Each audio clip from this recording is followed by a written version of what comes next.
Tucker Carlson card. I'm showing you another Tucker Carlson video. I couldn't resist. Because this one is just so deceptive. It's so targeted at wheeling you in and making you think he's a good guy and hiding what he's really about and contradicting everything he believes in, everything he claims elsewhere, and yet contradicting it in his own statement. That it's just, it's a masterclass in how to lie and deceive and pretend. It's, you gotta say, it's brilliant. It's brilliant and it's evil.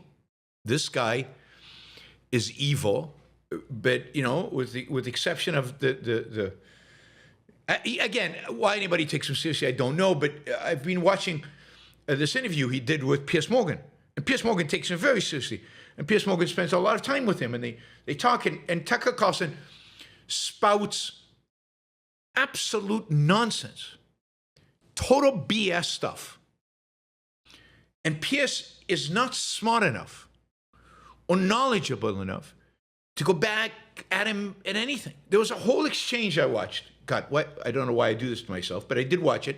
I watched these things for you. I didn't post it because I don't know. We could do that one another time. But this was about Tucker Carlson complaining about the fact that one of the reasons birth rates are declining is because of how many gay people there are. Like, and he said, look, biologically, gays don't have kids. So the more gay people there are in a society, the fewer kids they're going to be. And this, of course, freaked out Piers Morgan, and he didn't know what to say. And he has no clue how to respond to that. And he's saying, no, they've always been gay.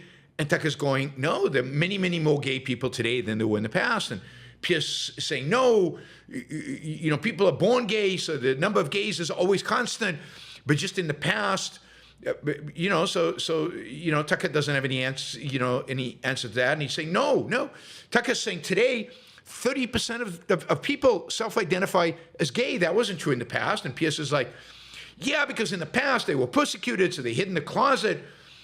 And Tucker says, you know, but they had kids, and now they're not having kids, and it's 30%.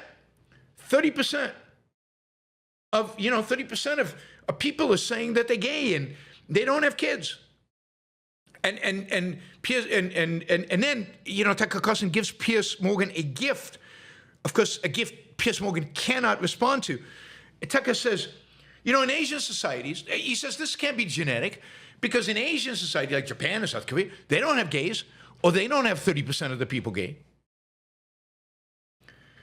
Now, why am I saying Piers is an idiot, ignorant idiot, and that he couldn't even, he got handed this, on a silver platter, he got handed this thing.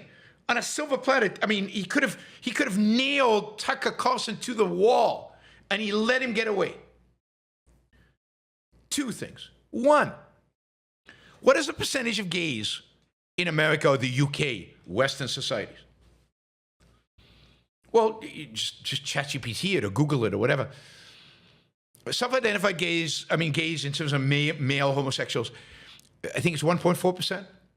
1.4%.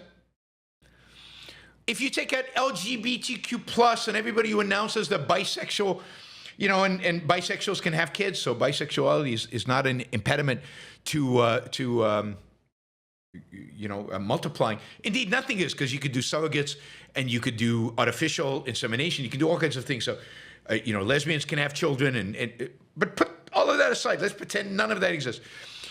All of it, LGBTQ plus, the whole thing. On a good day where this is really hyped and a lot of people want to say that they're part of that because it's cool, 10% max. And Tucker can get away with saying 30% and nothing. Nothing. Piers Morgan says nothing. 30% is just, this is a theme today. These people lie. They lie and they lie and they lie. And now millions of people who have watched this video with Tucker Carlson now believe that 30% of people are gay, which is just not true. You know, put aside the issue of if it was true, so what? But it's not just not true. It's just a number that is just completely nuts, right? And then he says, right, and this is supposedly keeping birth rates down, and because birth rates are down, civilization is ending. But he says that no, you know, people in Southeast Asia are not gay. What are birth rates in Southeast Asia? Like South Korea, Japan, China. And let's assume there are no gay people over there. I mean, he just contradicted himself. So we've got low birth rates with no gay people, which means the low birth rates can't be caused by gay people. There's no relationship between the two. There must be something else, some other causal relationship. Some other relationship.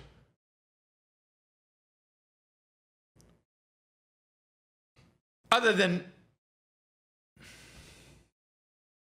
so in South Korea and Japan, the reason the existence of low birth rates are, I don't know, whatever reason people give. But in the United States and the UK, it's gay people.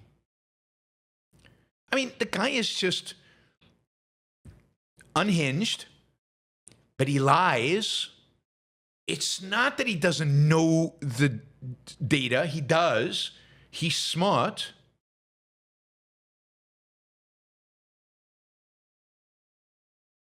So he's just basically just trying to, what?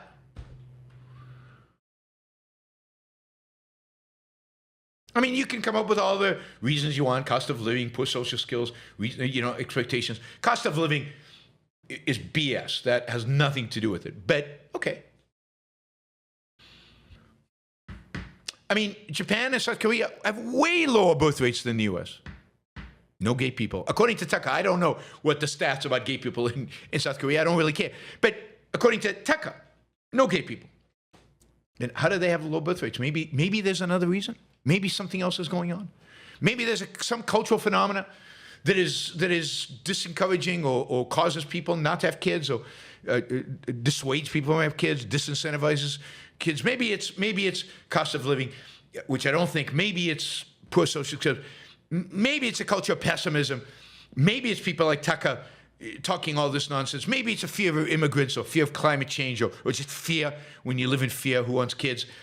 Maybe it's just bad ideas, bad philosophy. Maybe it's women discovering there's a whole world out there beyond having kids and wanting to experience that world, and maybe not having kids and instead experiencing that. Maybe, I don't know. A lot of things could be happening.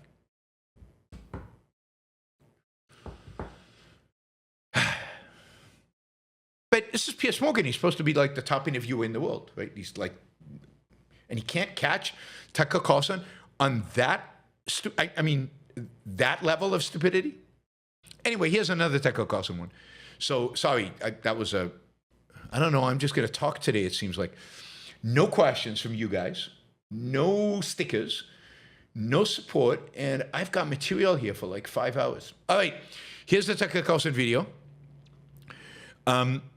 This one, note how he uses individualism, how he positions himself as an individualist. This is Tucker Carlson, remember, the ultimate tribalist. Watch how he does it in order to smear Zionism and Jews more broadly and Israel more broadly. They're enemies of Western civilization. Who are these people? Are they the Muslims? So Muslims are not enemies of Western civilization. Are they the Jews? Are they, whatever people have always... No. They're not the Muslims. They're not the Jews. They're not the blacks. They're not whatever group you're blaming. They're any individual who doesn't acknowledge the human soul. Period. Doesn't acknowledge the human soul. Are there any individuals out there, anybody out there, who doesn't acknowledge the human soul? That humans have a soul? Individual humans have a soul? Isn't that everybody? Or does he mean soul in a particular Christian way or something else? What is it? Maybe it's Jesus that don't acknowledge Jesus? So The enemies of Western civilization are people who don't acknowledge the individual human soul. Now, he's going to claim he's an individualist. You'll see this in a second. But, okay, those are the... So let's now find out who the enemies of Western civilization are. That the rights begin and end with the individual, not the group. Wow, the rights begin and end with the individual, not group. He's absolutely right. I'm with Tucker Carlson on this one. Rights begin with the individual, not the group. I imagine if Tucker actually held that and followed that logic through, he'd be a good guy. And he's not, because he's a collectivist, irrationalist, anti-individual rights guy. Therefore, an attack on Western civilization looks like this. It's tribalism. It's identity politics. That's right. It is. It's tribalism. It's identity politics. He's absolutely, again, it's absolutely right. Tribalism is anti-Western civilization. Identity politics is anti-Western civilization. Racist, like Tucker Carlson, are anti-Western civilization. That's absolutely right. It's tribalism. It's identity politics. It's DEI. It's whatever. It's Zionism. Did you see that? How he snuck that in? It's DEI. It's all these leftist things that nobody likes. Identity politics. And then he throws Zionism in there. It's Zionism. We'll talk about what Zionism is in a minute, but it's Zionism. It's any belief system that begins with the understanding that one group is morally superior to other groups. So one group is morally superior to other groups. Yeah, I agree with you. But notice that Zionism right in the middle there. So Zionism is the one example he has, the one concrete example that he has of a group that views itself as morally superior to all other groups. The Zionists actually believe, is Zionism an ideology and a theory that believes that its group, the Jews, are morally superior than any other group? The Zionists believe that? Absolutely not. We'll talk about Zionism in a minute, but absolutely not. But that's the one group, the one concrete he can find to smear and associate with this tribalism and collectivism. And he's right about that. Tribalists and collectivists, they're anti-Western civilization. We don't think in terms of groups as Christians or Westerners. As Christians, we don't think in terms of groups. God, you might want to tell that to the Catholics slaughtering the Protestants, slaughtering the Catholics, slaughtering the Protestant, slaughtering the Catholics, or the Catholics slaughtering other kinds of Catholics who don't quite agree with the dogma of these particular Catholics.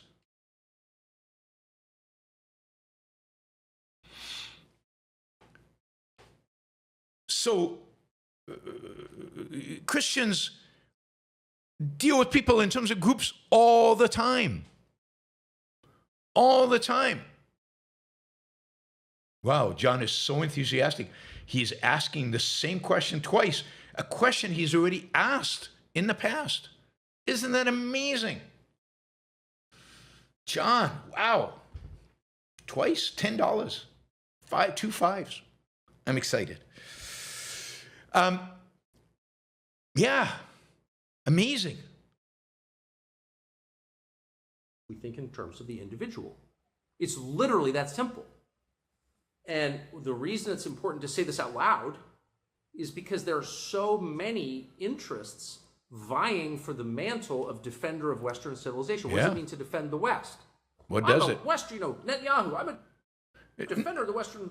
No, notice what he says about Netanyahu, right? Notice what he says about Netanyahu. Again, the only concrete example he has, Zionism and Netanyahu. And you want to tell me he's not a rabid anti-Semite? Absolutely. Notice what he says about Netanyahu. To defend the West. I'm a Western, Netanyahu, I'm a defender of Western civilization. No, you're its enemy. Israel? Netanyahu and Israel are the enemy of Western civilization? I mean, if you think tribalism is the enemy of Western civilization, Islamic tribalism, ones that cause people to fly airplanes into the World Trade Center, Islamic tribalism that calls for jihad against the West, literal war against the West. That's not tribalism.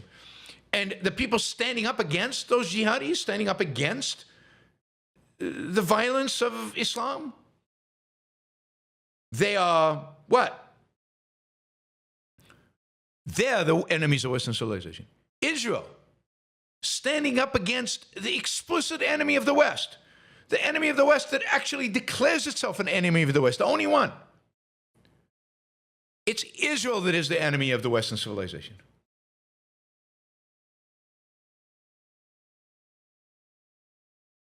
Of course. Listen to this. Literally its main enemy. Why? Because I don't like you. It has nothing to do with that. Its main enemy. Israel and Zionism are the main enemy of Western civilization, not the Russians, not the Chinese, and certainly not Islam. I mean, ultimately, Tucker is a fan of Sharia law, not Islam. It's Jews, Jews, Jews. They are the enemy of Western civilization. It really is unbelievable. And that he can get away with this. And that nobody will call him on it, or very few people will call him on it. The reason that Netanyahu is an enemy of Western civilization is because he believes and has said out loud that we're fighting these people because of how they were born, because of their inherent evil. Nobody's ever said that. Netanyahu, and I am no fan of Netanyahu's. Netanyahu has never said that they are born evil. They're inherently evil. That it's in their genes to be evil. That Arabs are just evil people, all of them, Palestinians, whatever, however you want to define it. This is just Tucker Carlson making stuff up and lying. And he can get away with it because, they're just Jews. And note who he's siding with. He's siding with the collectivists, the Muslims,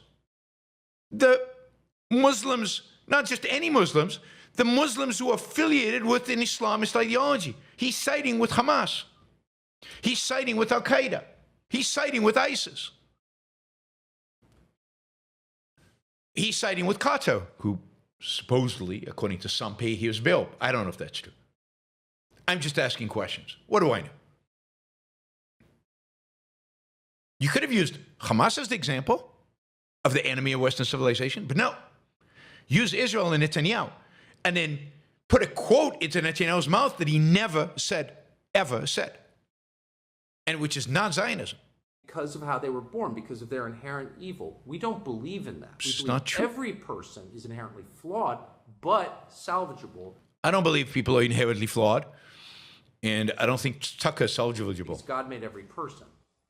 Why are the Nazis bad? The Nazis are bad because for that exact same reason. And so... Note the juxtaposition here. Now we've got another concrete. The only other concrete. So you've got Zionism, Netanyahu, i.e. Israel, and the Nazis. Israel, Zionism, and then Netanyahu are like the Nazis. So if you want to defend the West, you defend a single proposition, and everything emanates from that proposition. This is true. Individual That's true. has rights. That's true. Which were given to him by God. And what is the only country, well, I won't give it to him by God, but what's the only country, in the Middle East at least, that respects any semblance of rights? What's the only country that respects any semblance of individualism? Only country. The only country is Israel. And yet, Tucker, places himself solidly on the side of, let's see, Qatar, Sudan, Iran, Iraq, Gaza. They're the ones who represent rights. It's Israel that is the problem. Israel that's a problem because, hey, it's collectivistic. And note how he wraps it all up in a frame of, I'm just for individual rights. I'm for individualism. And he sneaks these things in. And he has been doing this, right? Tucker has been a journalist, commentator on TV, for 20 plus years. He knows exactly what he's doing. He knows exactly how to play the game. He sneaks these things in. And these things land. And they resonate. Now, I just want to say something about Zionism, because Zionism is the exact opposite of what he says. Zionism, in many respects, is in an important way why it can be used as a collectivistic ideology. It's not. So think about the founder of Zionism. God, how am I going to... Yeah, anyway, the founder of Zionism was a man named Theodor Herzl. Theodor Herzl was an individual, a Jew who was completely assimilated into European society.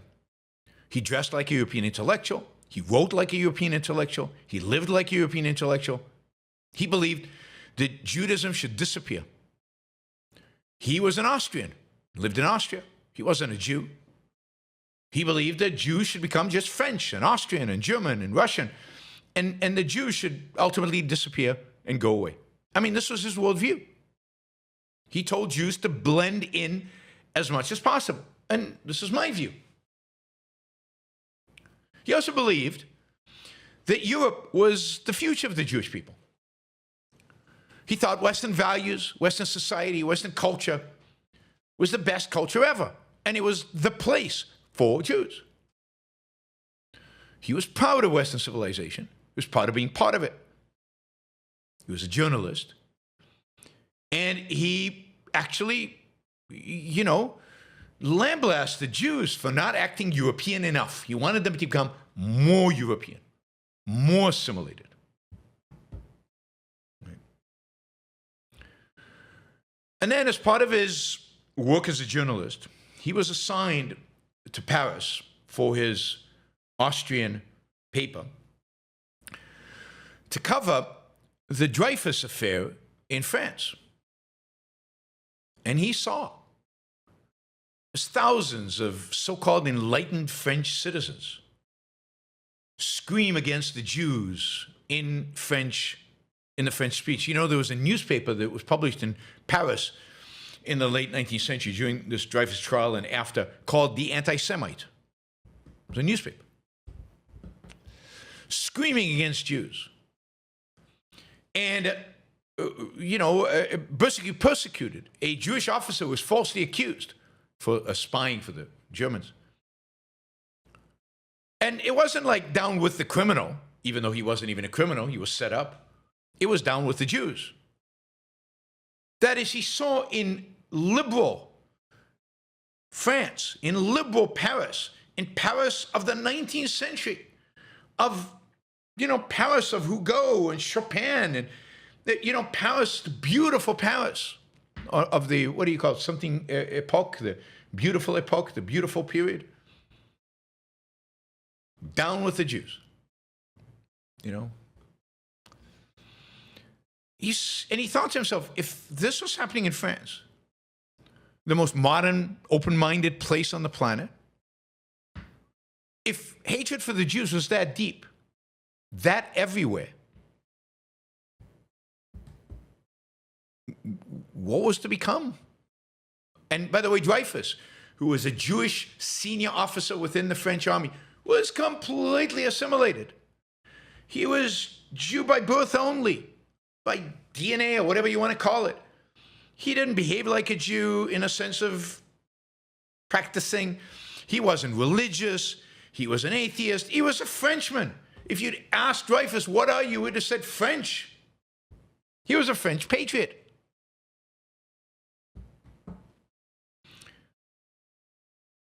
Herzl realized the Jews could never escape the anti-Semitism of Europe, no matter how much they assimilated, no matter how much they became French or Austrian or German or Russian. Anti-Semitism would not go away because whether you're a Jew or not is not something, it's not dependent on you. It's dependent on your neighbors. They decide if you're a Jew or not.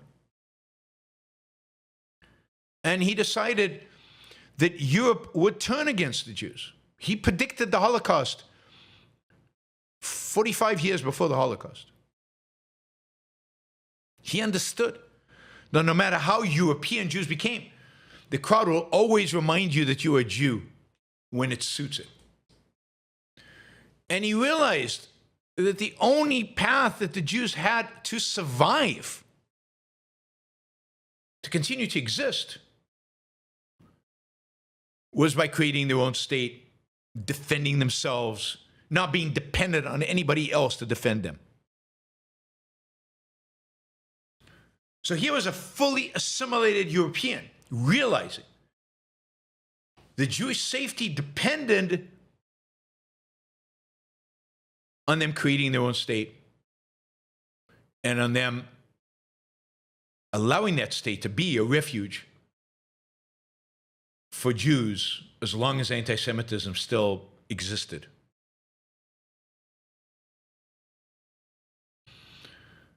I mean, Zionism exists because of the, if you will, failures of Western civilization to eradicate anti-Semitism, to eradicate tribalism from within its midst. I wouldn't call it Western civilization. For the West to not be able to eradicate anti-Semitism. Zionism exists as a default. If there's no Holocaust, if there's no anti-Semitism in late 19th century Europe and early 20th century Europe, there's no Israel, there's no Zionism. So, again, I don't think Tucker is ignorant of this. He basically agrees with it. He knows. But he completely ignores it. Completely ignores it. Now, also, I'll just mention that was not in the Piers Morgan interview. That's another video that he put out. But in the Piers Morgan interview, he goes on to argue that Germany was never a threat to England, that Britain chose war with Germany, that Britain could have stayed out of it, that Germany really just wanted to fight communists. Again, Piers Morgan is ignorant and can't even rebut that. The fact that when Germany invades Poland, it does so under a treaty with the Soviet Union, with the communists, to divide Poland between them. I mean, this is basic history. The fact that Germany had already broken every treaty that they had signed up until that point. The fact that Germany clearly wanted, right, France and Belgium and, you know, Northern Europe, and that there was no way Germany was going to not go after Britain ultimately. But that's Carlson.